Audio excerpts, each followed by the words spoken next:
വലതുപക്ഷ രാഷ്ട്രീയത്തെ വിമർശിക്കുന്നത് കൊണ്ടല്ല എമ്പുരാൻ എന്ന സിനിമയ്ക്ക് നേരെ വിമർശനം. കേരളത്തിൽ ഇറങ്ങുന്ന 100% സിനിമകളും സംഘപരിവാറിനെ വിമർശിച്ചും പരിഹസിച്ചുമൊക്കെയുള്ള സിനിമകളാണ്.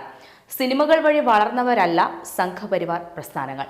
100 കൊല്ലമായി അവർ രാജ്യത്ത് പ്രവർത്തിക്കുന്നു. ഇന്ന് രാജ്യവും ഇന്ത്യയിലെ 17ഓളം സംസ്ഥാനങ്ങളും സംഘപരിവാർ ഭരിക്കുന്നു.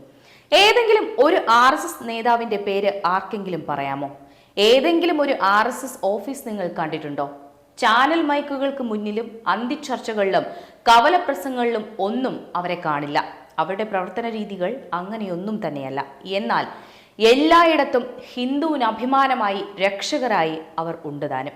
അതുകൊണ്ട് തന്നെ നിങ്ങൾ ഖത്തറിലെ മുഴുവൻ എണ്ണയും വിറ്റുകിട്ടുന്ന പണം കൊണ്ട് സംഘപരിവാർ പ്രസ്ഥാനങ്ങൾക്കെതിരെ ആയിരക്കണക്കിന് സിനിമകൾ എടുത്താലും അവരെ അതൊന്നും ബാധിക്കില്ല.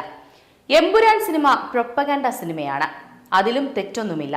സിനിമ വഴി രാഷ്ട്രീയവും മതവുമൊക്കെ പ്രചരിപ്പിക്കാൻ അവകാശമുണ്ട്.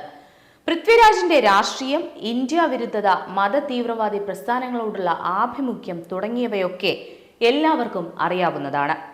അതുകൊണ്ട് തന്നെ പൃഥ്വിരാജ് അയാളുടെ സിനിമയിൽ തീവ്രവാദികളെ വെള്ളപൂശുന്നത്, ഇന്ത്യൻ സൈനിക ഉദ്യോഗസ്ഥരെ, പ്രത്യേകിച്ച് ഇന്ത്യയിലെ ജനങ്ങളെ തീവ്രവാദി അക്രമങ്ങളിൽ നിന്ന് സംരക്ഷിച്ചു നിർത്തുന്ന NIA പോലുള്ള ഏജൻസികളെ താറടിച്ചു കാണിക്കുന്നതിലും ഒന്നും അത്ഭുതമില്ല.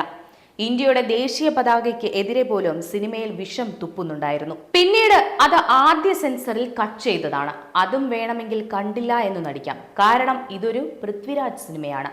പക്ഷേ ഇവിടെ പൃഥ്വിരാജ് ചെയ്തത് രാജ്യം മറക്കാൻ ആഗ്രഹിക്കുന്ന ഒരു കലാപത്തെ ഗൂഢലക്ഷ്യത്തോടെ വീണ്ടും ചർച്ചയാക്കിയിരിക്കുകയാണ് സിനിമയിൽ. ആ കലാപത്തിൽ 2 വിഭാഗത്തിൽപ്പെട്ട ആളുകളും കൊല്ലപ്പെട്ടു. ആ കലാപം തുടങ്ങിയതാരാണ്? ഇതിൽ ആരൊക്കെ ശിക്ഷിക്കപ്പെട്ടു?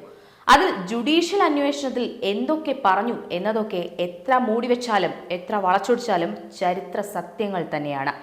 ആ കലാപത്തെക്കുറിച്ച് വീണ്ടും ചർച്ച ചെയ്യാൻ പോലും ആർക്കും താല്പര്യമില്ല.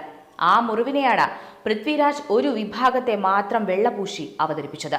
സിനിമയിൽ അത് ജസ്റ്റ് മെൻഷൻ ചെയ്തു പോകുക മാത്രമായിരുന്നു എങ്കിൽ അങ്ങനെയും പറയാം. ഇത് സിനിമയുടെ ആദ്യ 20 മിനിറ്റ് മുഴുവൻ ഈ കലാപമാണ് വെള്ളപൂശി കാണിക്കുന്നത്. പൃഥ്വിരാജിന്റെ അല്ലെങ്കിൽ അയാൾക്ക് പിന്നിൽ ഉള്ളവരുടെ ലക്ഷ്യം വ്യക്തമാണ്. ആ കലാപത്തെക്കുറിച്ച് ഇന്ത്യയിൽ വീണ്ടും ചർച്ചയുണ്ടാകണം. ആ കലാപത്തിലെ ബാധിക്കപ്പെട്ട ജനത ഇപ്പോഴും ജീവിച്ചിരിപ്പുണ്ട്. ഒരു വിഭാഗത്തെ വെള്ളപൂശി ഇന്ത്യയിലെ നിയമങ്ങളെയും ചരിത്ര സത്യങ്ങളെയും വെല്ലുവിളിച്ച് ഇത്രയും വിഷം വീണ്ടും പൃഥ്വിരാജ് തുപ്പുന്നുവെങ്കിൽ ഉദ്ദേശം വളരെ വ്യക്തമാണ്. വീണ്ടും ആ കലാപത്തിന്റെ പേരിൽ ഇവിടെ 2 സമൂഹങ്ങൾ കലഹിക്കുക, അതിന്റെ പേരിൽ വീണ്ടും സമൂഹ സ്പർദ്ധയുണ്ടാക്കുക. വെറും ക്രിമിനൽ ബുദ്ധിയല്ല പൃഥ്വിരാജിന്റേത്. കേരളത്തിൽ മാത്രം ഈ സിനിമ കാണിച്ചിട്ട് കാര്യമില്ല എന്ന് രാജുവിനും ഈ സിനിമയ്ക്ക് ഫണ്ട് ചെയ്തവർക്കും അറിയാം. കേരളത്തിലെ 3.5 കോടി ജനങ്ങളും ഈ സിനിമ കണ്ടിട്ട് പ്രത്യേകിച്ച് മാറ്റമൊന്നും ഉണ്ടാകില്ല എന്നറിയാം. കാരണം ആ കലാപത്തെ വെള്ളപൂശി വംശഹത്യയാക്കി മൂടി വെച്ചിരിക്കുകയായിരുന്നു കേരളത്തിലെ മാധ്യമങ്ങൾ. സന്തോഷ് ജോർജ് കുളങ്ങരയുടെ സഫാരി പോലുള്ള ചാനലുകളിൽ മാത്രമാണ് യഥാർത്ഥ സത്യം തുറന്നു കാണിച്ചത്.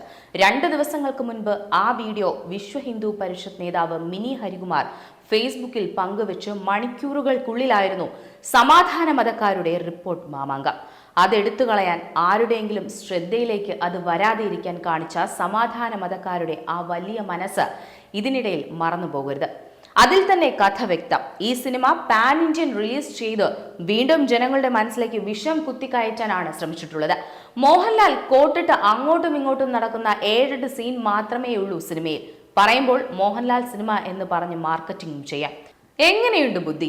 അവർ ഉദ്ദേശിച്ചതുപോലെ നടക്കാതിരുന്നത് കോടിയേരിയുടെ സന്തതി കാണിച്ച മണ്ടത്തരം കൊണ്ട് മാത്രമാണ്. കേരളത്തിന് പുറത്ത് സിനിമ ക്ലിക്കായിട്ടായിരുന്നു വിവാദമെങ്കിൽ അവരുടെ ലക്ഷ്യം നേടിയേനെ. പക്ഷേ കേരളത്തിൽ തന്നെ ആദ്യ ദിവസം തന്നെ വിവാദം ശക്തമായി.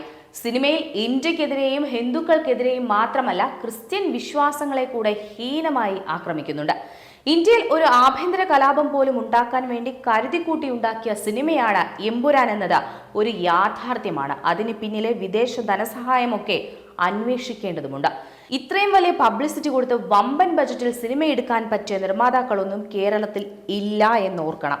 സംവിധായകന് ദിവസവും 5 സ്റ്റാർ ഹോട്ടലിൽ സ്പാ ചെയ്യാൻ തന്നെ വേണ്ടി മാത്രം വന്നത് 2 ലക്ഷം രൂപയായിരുന്നു എന്ന് ആ സിനിമയിൽ പ്രവർത്തിച്ചവർ തന്നെ പറയുന്നു. ഇന്ത്യയുടെ ഐക്യവും അഖണ്ഡതയും തകർത്ത് ഇന്ത്യയിൽ ഒരു ആഭ്യന്തര കലാപം സൃഷ്ടിക്കാൻ വേണ്ടി വിദേശ ഫണ്ടിന്റെ സഹായത്തോടെ മോഹൻലാലിനെ മുൻനിർത്തി സിനിമയിൽ വെറും സൈഡ് മാത്രമാക്കി സൃഷ്ടിച്ച ഒരു പ്രൊപ്പഗാൻഡ സിനിമ മാത്രമാണിതെന്ന് സാമാന്യ യുക്തി കൊണ്ട് ചിന്തിച്ചാൽ മനസ്സിലാക്കാൻ കഴിയും. അതുകൊണ്ടാണ് സംഘം നേരിട്ടിടപെട്ടതും വീണ്ടും സെൻസർ ചെയ്യേണ്ടി വന്നത്. ഇതിനു മുൻപ് RSS ഇന്ത്യയിലെ ഒരു സിനിമയ്ക്ക് നേരെയും ഇത്രയും വിമർശനം ഉന്നയിച്ചിട്ടില്ല എന്ന് മാത്രമല്ല, അവർ ഇത്തരം കാര്യങ്ങളിൽ ഇടപെടുക പോലുമില്ല. പക്ഷേ എമ്പുരാനിലെ ഗൂഢാലോചനയും രാജ്യത്തോടുള്ള വെല്ലുവിളിയും അതിലെ അപകടവും കൊണ്ട് തന്നെയാണ് ഇത്രയും വലിയ നീക്കം നടത്തിയതും സെൻസറിംഗ് നടന്നതും. പലരും വിചാരിക്കുന്നത് കേരളത്തിലെ ഓൺലൈൻ സംഖ്യകൾ വിമർശനം ഉന്നയിച്ചപ്പോൾ പൃഥ്വിരാജ് ഫൈന് സെൻസർ ചെയ്യാമെന്ന് പറഞ്ഞ് മുന്നോട്ട് വന്നതാണെന്നാണ്.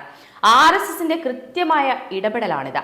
ഇന്ത്യയിൽ വീണ്ടും കലാപം ഉണ്ടാക്കാൻ വരെ സാധ്യതയുണ്ടായിരുന്ന ഈ സിനിമയുടെ മേൽ കത്തി കൊണ്ട് വീണ്ടും വെപ്പിച്ചത്. ഈ സിനിമയ്ക്ക് പിന്നിലുള്ള ഗൂഢാലോചന, വിദേശ ഫണ്ടിംഗ്, വിദേശ ഇടപെടൽ എല്ലാം അന്വേഷിക്കണം. ഇന്ത്യക്കെതിരെയുള്ള ഗൂഢാലോചന കണ്ടെത്തിയാൽ എല്ലാത്തിനെയും പിടിച്ച് അകത്തിടണം.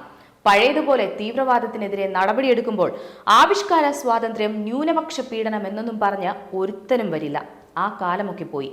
ആർക്കു വേണ്ടിയാണ്, ആരുടെ നിർദ്ദേശപ്രകാരമാണ് ഇന്ത്യ മറക്കാൻ ആഗ്രഹിച്ച ഒരു കലാപത്തെ, ഒരു വിഭാഗത്തെ മാത്രം വെള്ളപൂശി തുടർച്ചയായി 20 മിനിറ്റോളം സിനിമയിൽ കാണിച്ചിരിക്കുന്നത് എന്നറിയണം.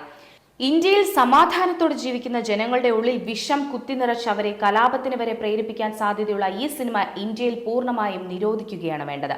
കേരളത്തിന് പുറത്ത് ഈ സിനിമ ക്ലച്ച് പിടിക്കാത്തത് കൊണ്ട് അങ്ങനെ ചെയ്യുമോ എന്നത് സംശയമാണ്. 2 ദിവസം കൊണ്ട് 100 കോടി രൂപ കളക്ഷൻ, 5 ദിവസം കൊണ്ട് 1000 കോടി എന്നൊക്കെയുള്ള തള്ളിന്റെ കണക്കുകൾ സൂക്ഷിച്ചു വെക്കുന്നത് നല്ലതാണ്. എന്തായാലും അവസാന കണക്ക് വരുമ്പോൾ എമ്പുരാൻ സിനിമ 1000 കോടി രൂപ കളക്ഷൻ നേടി.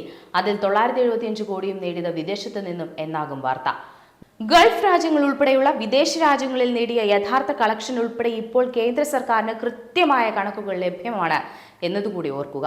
ഈ സിനിമ ഇന്ത്യ എന്ന രാജ്യത്തിനോടുള്ള വെല്ലുവിളി തന്നെയാണ്. ഇതിന് പിന്നിലുള്ള ഗൂഢാലോചനയും ഇതിനുവേണ്ടി ഫണ്ട് ഇറക്കിയവരെയും കണ്ടെത്തുക തന്നെ വേണം.